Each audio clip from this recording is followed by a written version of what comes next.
सुनसान सड़क, चारों ओर सन्नाटा, दूर दूर तक कोई नजर नहीं आ रहा था। चारों तरफ हल्की हल्की धुंध फैली है। सड़क के किनारे पुराने सूखे पेड़, जिनकी टहनियां भी डरावनी लग रही हैं। एक कार तेजी से सुनसान रास्ते पर दौड़ रही है। इतनी रात को ये रास्ता पकड़ना शायद ठीक नहीं था, लेकिन जल्दी पहुंचना भी तो जरूरी था। वो गाड़ी चलाता जाता है, लेकिन मन ही मन बेचैन है। चारों ओर की खामोशी जैसे उसकी रगों में डर घोल रही हो। तभी अचानक उसकी नजर सड़क के किनारे पड़ती है। एक लड़की सफेद कपड़ों में खड़ी है, चेहरा झुका हुआ, बाल खुले हुए और हाथ से इशारा कर रही है, जैसे लिफ्ट मांग रही हो। अरे, इतनी रात को ये लड़की यहाँ क्या कर रही है? लगती तो सीधी सादी है, शायद किसी मुसीबत में हो। नहीं यार, रात में गाड़ी से बाहर निकलना सेफ नहीं रहेगा। अब बाहर में जाइए। आदमी गाड़ी नहीं रोकता और लड़की से दूर निकल आता है।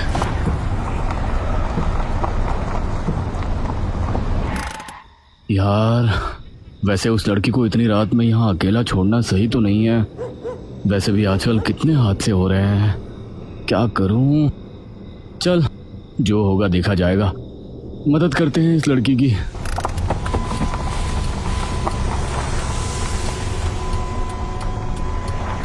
लड़की के पास पहुंचकर देखता है, गाड़ी उसके पास आकर रुकती है। कहाँ जाना है आपको? आगे वाले गांव तक छोड़ दीजिए, बहुत देर से यहाँ खड़ी हूँ, कोई नहीं रुक रहा। आ जाइए, मैं वहीं जा रहा हूँ। लड़की चुपचाप गाड़ी में बैठ जाती है। गाड़ी फिर से चल पड़ती है।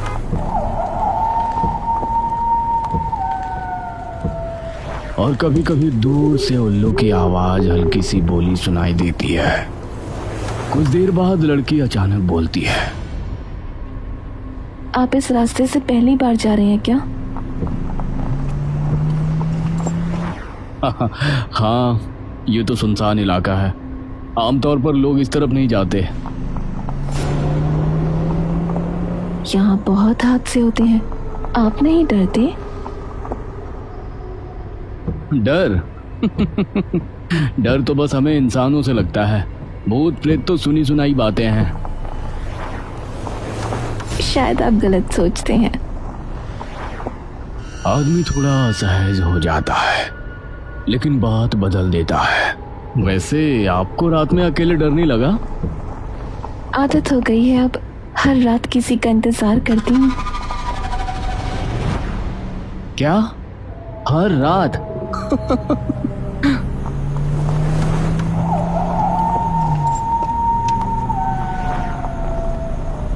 लड़की मुस्कुराती है, लेकिन आदमी उसे देख नहीं पाता क्योंकि वो आगे देख रहा है। तभी लड़की बोलती है, जरा आप आगे बाएं मुड़िए, शॉर्टकट है। आदमी बगैर शक किए बाएं मुड़ जाता है। रास्ता अब जंगल के अंदर घुसने लगता है। ये रास्ता तो सुनसान है, यहाँ तो अंधेरा भी बहुत है। कोई नहीं आता यहाँ, आप आराम से चलाइए। थोड़ी देर बाद लड़की कहती है, यहीं रोक दीजिए। आदमी गाड़ी रोकता है, लेकिन यहाँ तो कुछ भी नहीं है। आइए थोड़ा नीचे चलिए, मैं रास्ता दिखाती हूँ। आदमी थोड़ा झिझकता है, लेकिन उतर जाता है।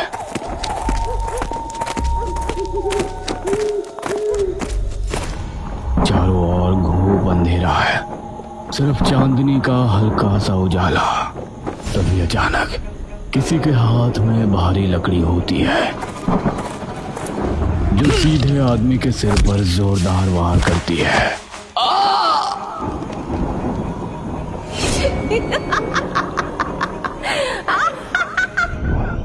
गांव में शादी का माहौल है। चारों तरफ ढोल नगाड़े बज रहे हैं, लोग खूब मसरूफ हैं। गांव के बीच चौपाल में सरपंच और कुछ बड़े बुजुर्ग बैठे हैं। सरपंच के चेहरे पर चिंता की लकीरें हैं। मेरी बेटी की शादी है और मैं चाहता हूँ कि बारात हमारे गांव के मुख्य रास्ते से ही आए। यही परंपरा रही है, यही इज्जत है। सरपंच जी, वो रास्ता अब वैसा नहीं रहा। लोग कहते हैं कि वहाँ रात में एक लड़की लिफ्ट मांगती है, जो भी रुकता है वो वापस नहीं आता। हाँ, अब तो लोग उस रास्ते से गुजरने से भी डरते हैं।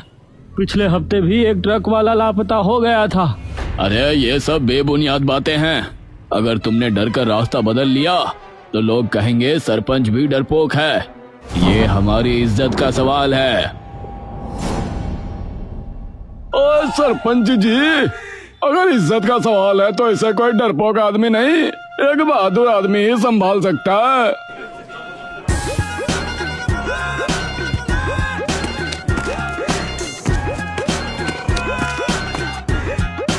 अब मैं जाऊंगा। मैं भूत से नहीं डरता। कल रात मैं अपने ट्रक से उसी रास्ते से जाऊंगा। अगर सब ठीक रहा तो बारात भी वहीं से जाएगी। हाँ।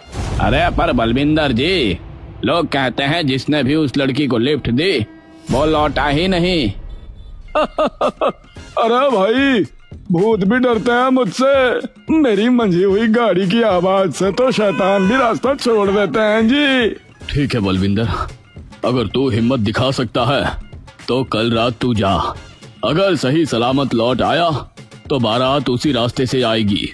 पक्का जी, कल रात मैं आपको दिखाऊंगा कि डर सिर्फ दिमाग में होता है। बाकी गांव वाले अब भी आशंकित हैं। कुछ लोग धीरे धीरे कानाफूसी करते हैं। अगर बलविंदर भी नहीं लौटा तो फिर तो वो रास्ता हमेशा के लिए बंद समझो। अचानक हवा का एक ठंडा झोंका आता है। पास में रखा शादी का गुलदस्ता जमीन पर गिर जाता है। सब लोग थोड़ी चौंकते हैं। कहते हैं जब भी उस बुरे रास्ते का जिक्र होता है कोई ना कोई निशानी जरूर गिरती है। सन्नाटा छा जाता है। बलविंदर सिंह अपने ट्रक की तरफ बढ़ता है। उसकी चाल में आत्मविश्वास है। और कल देखता हूँ कौन सा भूत मेरे रास्ते में आता है।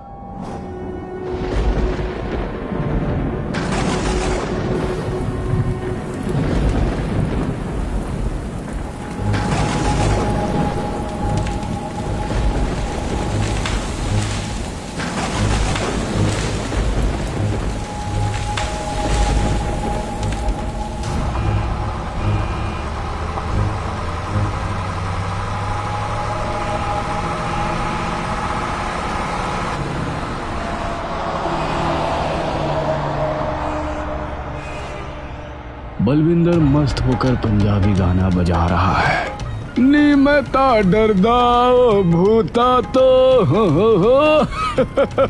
वो गाना बजाते हुए हंसता है। कभी साइड मिरर में देखता है तो कभी रोड पर नजर टिकाता है। कहाँ है वो भूत? अरे कोई दिखाई तो दो यार। बारिश तेज होती जा रही है। अचानक ट्रक के स्पीकर से गाने के बीच में अजीब सी खरखराती आवाज आने लगती है। बचाओ, बचाओ, बचाओ। बलविंदर चौंक जाता है। अबे ये क्या आवाज थी? सिस्टम खराब हो गया क्या? वो झट से म्यूजिक सिस्टम बंद कर देता है, लेकिन उस अजीब सी आवाज की गूंज अब भी उसके कानों में बज रही है। थोड़ा आगे बढ़ते ही बलविंदर की नजर सामने सड़क के किनारे एक कार पर पड़ती है। कार के दोनों इंडिकेटर जल रहे हैं, जैसे किसी ने इमरजेंसी में गाड़ी रोकी हो। अरे यह कौन है इतनी रात को? शायद किसी को मदद चाहिए। बलविंदर ट्रक साइड में खड़ा करता है। वो खिड़की से झांकता है। कार बिल्कुल खाली है। कोई नहीं, ड्राइवर भी नहीं, कोई सवारी भी नहीं। अबे यह तो गड़बड़ है। आदमी कहाँ गया? तभी पास के जंगल की तरफ से आवाज आती है। बचाओ, कोई है क्या? मदद करो। बलविंदर तुरंत टॉर्च जलाता है। और आवाज की तरफ बढ़ता है। कौन है? कहाँ हो? अरे आवाज करो। वो बारिश में भीगता हुआ गीली मिट्टी में फिसलते हुए जंगल के अंदर घुसता है। चारों ओर पेड़ पौधे झाड़ियों से टकराते हुए आगे बढ़ता है।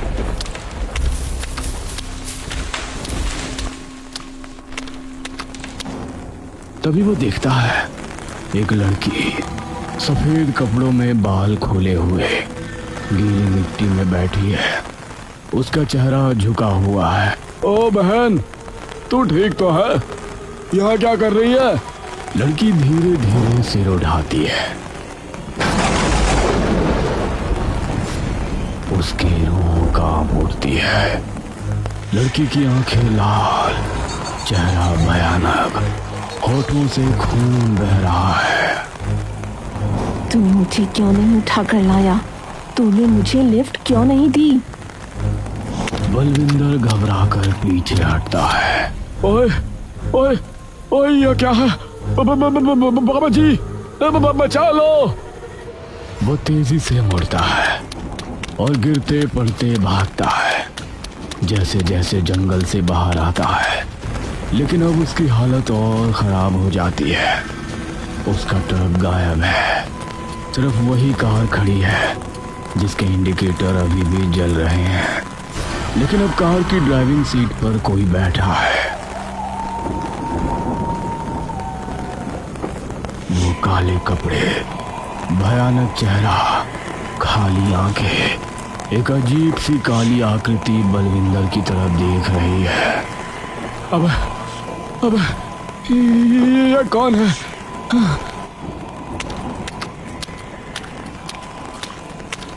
वो कार के अंदर झांकता है। तभी वो काली आकृति जोर से चिल्लाती है, तू नहीं बचेगा। बलविंदर डर से कांपते हुए पीछे हटता है।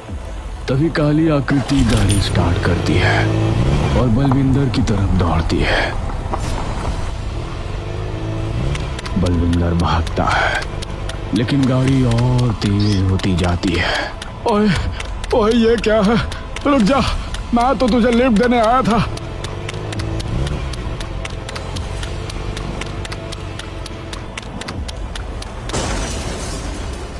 बलविंदर जमीन पर गिर पड़ता है, खून से लथपथ। उसकी आंखें खुली हुई हैं लेकिन शरीर बेदम। बारिश अब भी गिर रही है। गाड़ी धीरे धीरे गायब हो जाती है, जैसे कभी थी ही नहीं। सड़क सुनसान हो जाती है और बलविंदर का ट्रक अब भी कहीं नहीं दिखता। 10 दिन बीत चुके हैं। बलविंदर का कोई पता नहीं चला।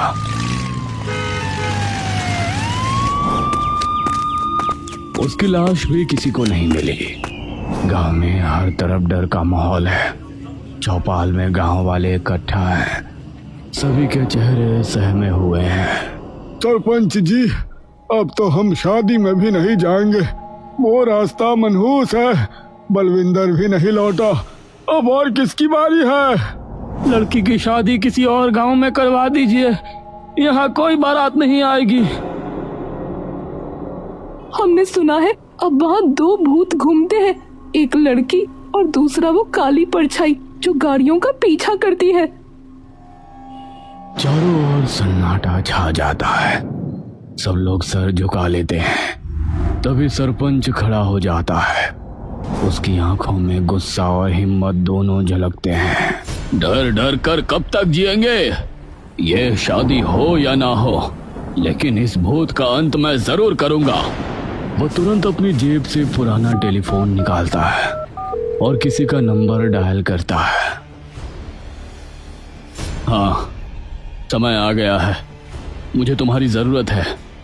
गांव में आ जाओ। अब खेल खत्म करना है।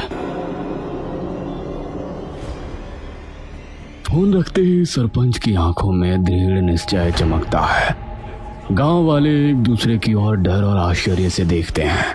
सरपंच जी, किसे बुला रहे हैं? जिसने मौत को हराया है वही अब इस भूत से लड़ेगा।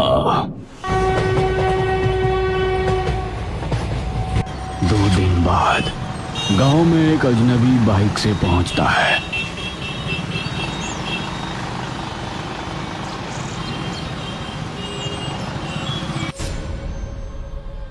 वो लंबा सादा कपड़े पहने हुए, बैग कंधे पर लटकाए हुए है।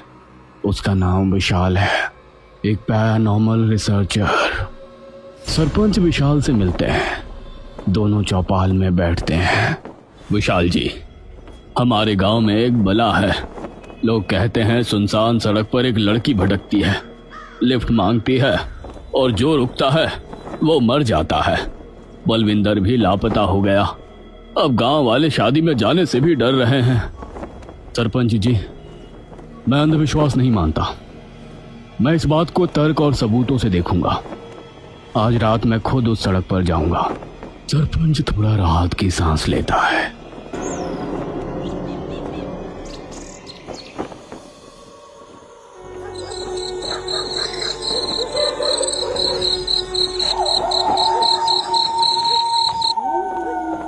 रात हो चुकी है, चारों तरफ सन्नाटा है, बस कभी कभी झिंगुरों की आवाज।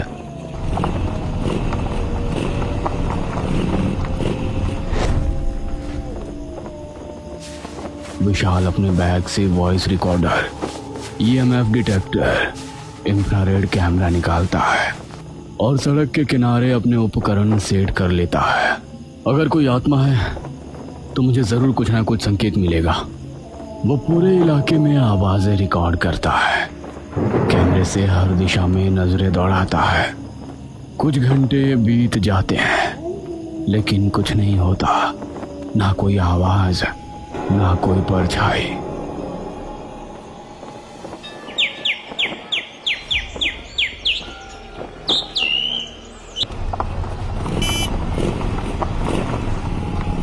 सुबह होते ही विशाल गांव लौटता है।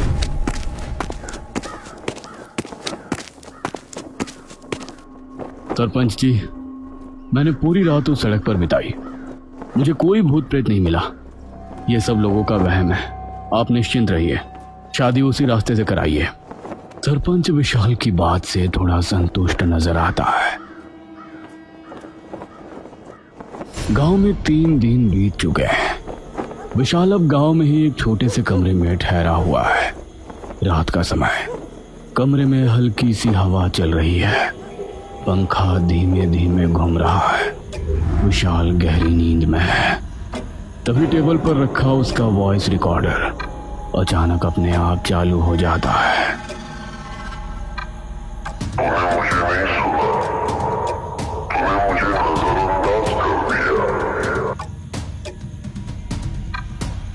विशाल की नींद टूट जाती है। वो चौंक कर उठता है और तुरंत रिकॉर्डर बंद कर देता है। ये कैसे चालू हो गया? मैंने तो इसे बंद कर दिया था। वो थोड़ी देर रिकॉर्डर को देखता है, फिर कंधे उचकाकर वापस लेट जाता है।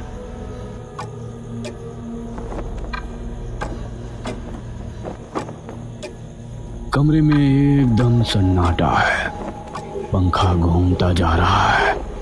विशाल आंखें बंद करता है, लेकिन तभी उसे अपने ऊपर किसी की मौजूदगी का एहसास होता है।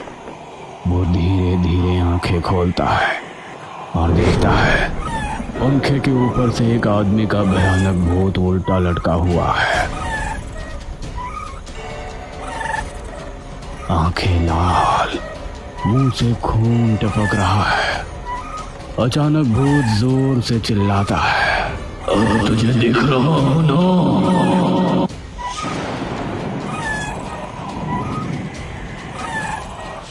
वो विशाल के ऊपर जोर से छलांग लगाता है।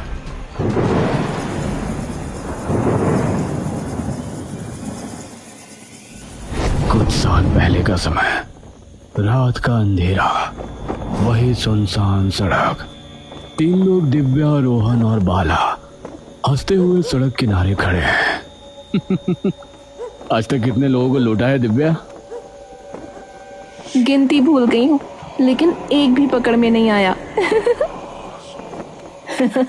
लोग तो हमें भूत समझने लगे हैं। अच्छा है, डर के मारे खुद फंस जाते हैं। तभी सामने से एक गाड़ी आती है। ड्राइवर का नाम है रघु। दिव्या लिफ्ट मांगती है। रघु गाड़ी रोकता है और उसे बैठा लेता है।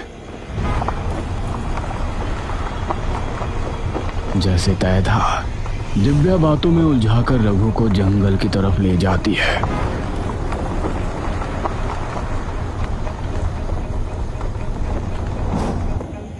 और जैसे ही रघु गाड़ी से उतरता है, पीछे से रोहन और बाला उसके सिर पर वार करते हैं। लेकिन इस बार रघु बेहोश नहीं होता, वो वहीं गिरकर मर जाता है।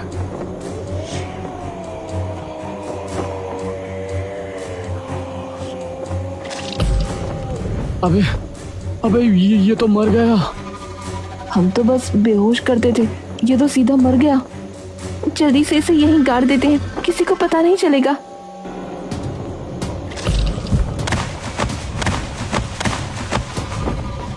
तभी रघु की लाश को जंगल में गाड़ देते हैं। जैसे ही वो रघु की गाड़ी में बैठकर निकलने लगते हैं, सामने सड़क पर रघु का भूत खड़ा दिखता है। गाड़ी अपने आप लॉक हो जाती है। अंदर से धुआं भरने लगता है।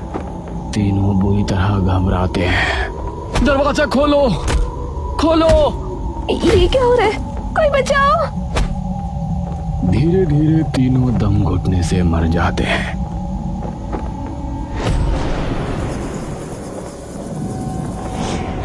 वहीं उनकी भी आत्माएं बंध जाती हैं। अब रघु के अलावा ये तीनों भी भूत बन चुके हैं। अचानक विशाल की आंख खुलती है। ये क्या सपना था या सच? विशाल अचानक पसीने से भीगा हुआ नींद से जागता है।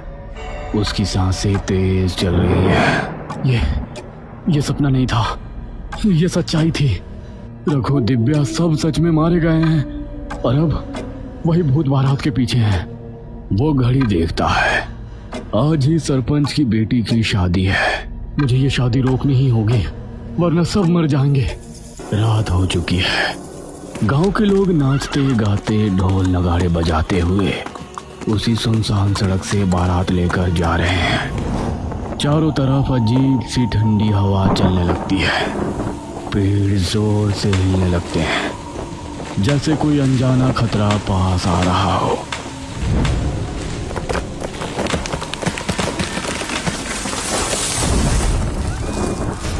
सब लोग चौंक कर रुक जाते हैं। कई लोग पीछे हट जाते हैं। बच गए, वरना ये पेड़ तो सीधा हमारे ऊपर गिरता। तभी पीछे से एक भयानक हॉर्न सुनाई देता है। सब लोग पीछे मुड़ते हैं।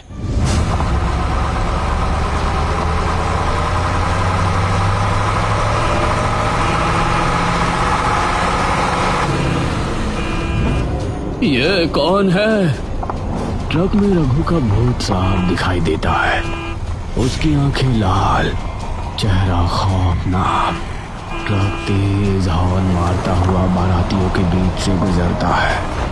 कई लोग जान बचाकर भागते हैं, कुछ लोग रोंद दिए जाते हैं। चीख पुकार मच जाती है। दुल्हा घोड़ी पर सरपंच और बारातियों के साथ दुल्हन के पास पहुंचता है। उनका स्वागत धूमधाम से किया जाता है। अरे, बारात तो आ भी गई। लगता है वो सरदार जी सही कह रहे थे, उस जगह कोई भूत नहीं है। वैसे भी मैंने जो देखा वो एक सपना था।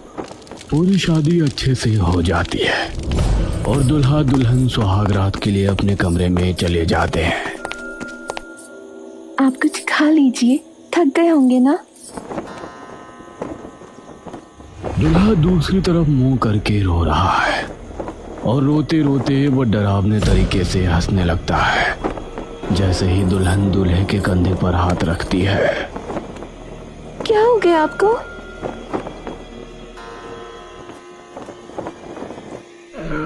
दुल्हा रोता है। उसका मुंह खून से लथपथ है। वो भूत बन चुका है। दुल्हन चिल्लाती है। दुल्हा उस पर अटैक करता है।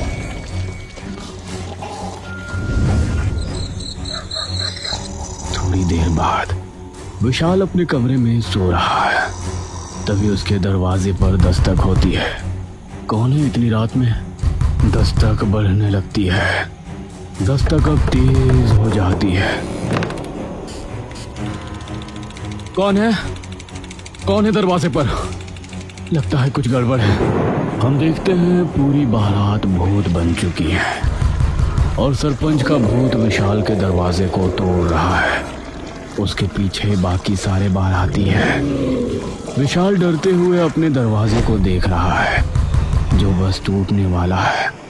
बाहर से भूतों की डरावनी आवाजें आ रही हैं। एक कदम से दरवाजा टूट जाता है।